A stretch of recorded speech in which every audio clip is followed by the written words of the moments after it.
ఉన్నవాడు సేవకుడై తిరిగినాడు.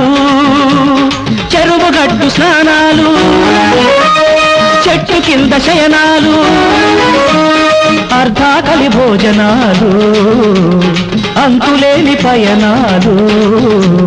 సాధించను ప్రచారాన్ని అహోరాత్రము, సాధించను ఆంధ్ర రాష్ట్ర సారథిత్వము. తత్ఫలితంగా 1983 జనవరి 9వ తారీఖున ప్రజాప్రభుత్వం ఏర్పడింది.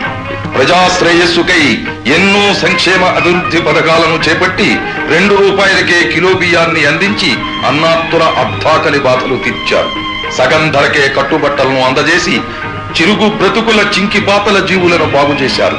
పక్కా గృహ నిర్మాణాలను చేపట్టి పేద ప్రజల ప్రాణాలకు భద్రత కల్పించారు. ప్రతి కార్యకర్త ప్రజల మన్ననలు పొందాలి అని ప్రణాళిక రచన చేశాడు. అడుగడుగో మన తారక జనతారక నవతారక ధ్రువతారక రాముడు,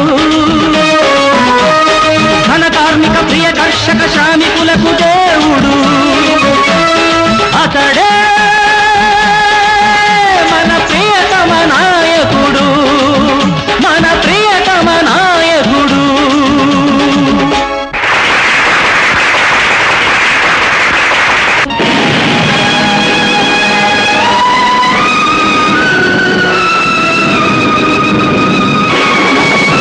ప్రజాపాలకుల్ని చూసి ప్రజాకంటకులకు కన్ను పుట్టింది. హృదయకోశంలో శస్త్రచికిత్స కోసం అన్నగారు అమెరికా వెళ్లి తిరిగి వచ్చేసరికి కుట్ర జరిగిపోయింది. ప్రజాప్రభుత్వం కూలిపోయింది. డాక్టర్లు బ్రతికించడానికి అన్న గుండెకొస్తే సహచరులు పడగొట్టడానికి వెన్నుపోటు పొడిచారు. ఈ అన్యాయాన్ని సహించలేక, ప్రజాస్వామ్యానికి జరిగిన అవమానాన్ని భరించలేక డాక్టర్లు వద్దని హెచ్చరిస్తున్నా, ప్రాణం పోతుంది అని భయపెడుతున్నా, ప్రాణం కన్నా ప్రజాస్వామ్యమే మిన్నా అని అట్టుడికి పోతున్న ఆంధ్ర రాష్ట్రంలో మళ్లీ కొదమ సింహంలా గర్జించాడు. కదిలింది కదిలింది చైతన్య రథం, తెలుగు జాతికి నాడది తిరుగులేని ఆయుధం. కదిలింది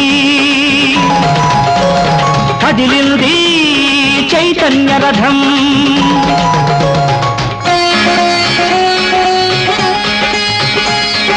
మహిళలు మంగళహారతి పడుతూ ఉంటే, జనమంతా జయఘోషలు చేస్తూ ఉంటే, తన పంచ ప్రాణాలు ప్రజాస్వామ్యం అన్నాడు. ప్రజాసేవలో ప్రాణం తృణప్రాయం అన్నాడు.